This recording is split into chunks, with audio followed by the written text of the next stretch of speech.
Good evening, how are you everyone. তো প্রত্যেকে কেমন আছেন? সকাল সকাল চলে আসলাম আজকে কিছু কথা বলার জন্য। দেশের মানুষ কখনোই সুশিক্ষায় সুশিক্ষিত হবে না। শুধু শিক্ষায় শিক্ষিত হবে কেমন, ধর্ম নিয়ে শিক্ষিত হবে, রাজনীতি বিষয় নিয়ে শিক্ষিত হবে, কিন্তু প্রকৃত যে শিক্ষায় শিক্ষিত হয় সেটা কখনো বাংলাদেশের মানুষ শিক্ষায় সুশিক্ষিত হবে না। যে কয়েকজন আছে হাতে গোনা, সে কয়েকজন হয়তো বুঝে, কিন্তু একটা বিষয় কি জানেন, আপনারা সুশিক্ষিত বললেই যে একটা মানুষ এক সাইডে বা সম্পূর্ণ পরিপাটি হলে যে সে সুশিক্ষায় সুশিক্ষিত হয়ে যাবে তা নয়।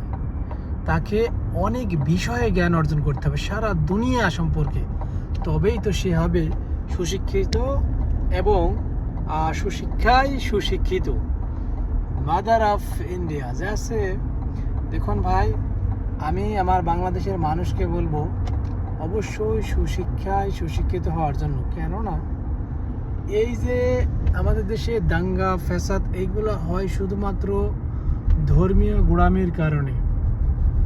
অন্ধ ভক্ত ধর্ম বিশ্বাস না করে যেটা নিয়ে সমাজে চলাফেরা করা যায়, যেটা নিয়ে সবাই একত্রে বসবাস করা যায়, সেই শিক্ষায় সুশিক্ষিত হন আমার প্রিয় ভাই বোনেরা। ওকে, ভালো থাকবেন। আশা করি নতুন সাল 2026 সাল